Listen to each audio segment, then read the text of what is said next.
கடந்த சில நாட்களாகவே திமுக கூட்டணி கட்சிகளுக்குள்ள உரசல்கள் ஏற்பட்டிருப்பதா அரசியல் வட்டாரங்கள்ல பேசப்பட்டு வருது.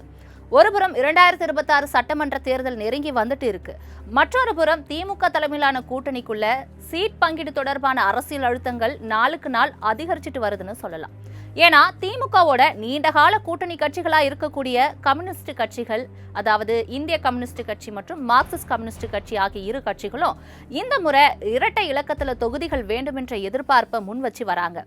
ஏன்னா கடந்த 2021 சட்டமன்ற தேர்தலில் திமுக தலைமையிலான கூட்டணியில மார்க்சிஸ்ட் கம்யூனிஸ்ட் கட்சிகளும் இந்திய கம்யூனிஸ்ட் கட்சிகளும் தலா 6 தொகுதிகளில் போட்டியிட்டு தலா 2 தொகுதிகளில் வெற்றி பெற்றாங்க.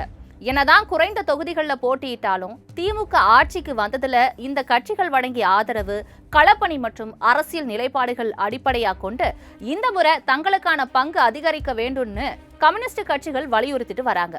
அதே நேரத்துல திமுக கூட்டணியின் மற்றொரு முக்கிய அங்கமா இருக்கக்கூடிய காங்கிரஸ் கட்சியும் இந்த முறை கூடுதல் தொகுதிகள் வேண்டுமென்ற கோரிக்கையை முன் வச்சுட்டு வராங்க. இவங்களும் கடந்த 2021 தேர்தலில் 25 தொகுதிகளில் போட்டியிட்டு 18 தொகுதிகளில் வெற்றி பெற்றாங்க. இந்த வெற்றி விகிதத்தை முன்வச்சும் தேசிய அரசியல் சூழலை பொறுத்தும் பாஜக எதிர்ப்பு அரசியல் மற்றும் திமுக அரசுக்கு வழங்கிய ஆதரவு ஆகியவற்றை காரணமா காட்டி இந்த முறை சீட் பங்கீட்டுல தங்களுக்கு அதிக முக்கியத்துவம் வழங்க வேண்டும் என்ற நிலைப்பாட்டுல காங்கிரஸும் இருக்காங்க.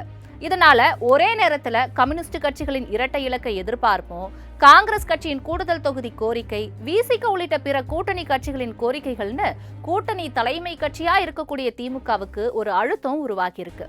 அதே போல கடந்த தேர்தலோட எண்ணிக்கைகளை பார்த்தா திமுக 2021 173 தொகுதிகளில் போட்டியிட்டு 133 தொகுதிகளில் வெற்றி பெற்று ஆட்சியை பிடிச்சிருக்கு. குறிப்பா கூட்டணியில இருக்கக்கூடிய விசிக 6 தொகுதியில போட்டிட்டு 4 இடங்களை பிடிச்சிருக்கு. மதிமுக 6 இடங்கள்ல போட்டிட்டு 4 இடங்கள்ல வெற்றி பெற்றுச்சு. ஐயுஎம்எல் 3 தொகுதிகளில் போட்டிட்டு 3ல வெற்றி பெற்றிருக்கு. இப்படி நல்ல வெற்றி பதிவை கொடுத்திருக்காங்க. இந்த பின்னணியில தான் இந்த முறை ஒவ்வொரு கூட்டணி கட்சியும் எங்களுக்கும் அதிக தொகுதி வேண்டும் என்ற நிலைப்பாட்டுல பேச தொடங்கி இருக்காங்க. ஆனா திமுக தரப்புல இருந்து இதுவரை எந்த அதிகாரப்பூர்வ சீட் பங்கீட்டு முடிவும் அறிவிக்கப்படலன்னு சொல்லலாம். மொத்தத்துல கடந்த தேர்தல் வெற்றி கணக்குகளை அடிப்படையா வச்சு கம்யூனிஸ்ட் கட்சிகளும் சரி காங்கிரஸ் கட்சியும் இந்த முறை அதிக தொகுதிகளை எதிர்பார்க்க அந்த எதிர்பார்ப்புகள் சமநிலைப்படுத்த வேண்டிய பொறுப்பு திமுக மீது விழுந்திருக்குன்னு சொல்லலாம். கூட்டணி கட்சிகள் கேட்ட தொகுதிகள் திமுக கொடுக்குமா?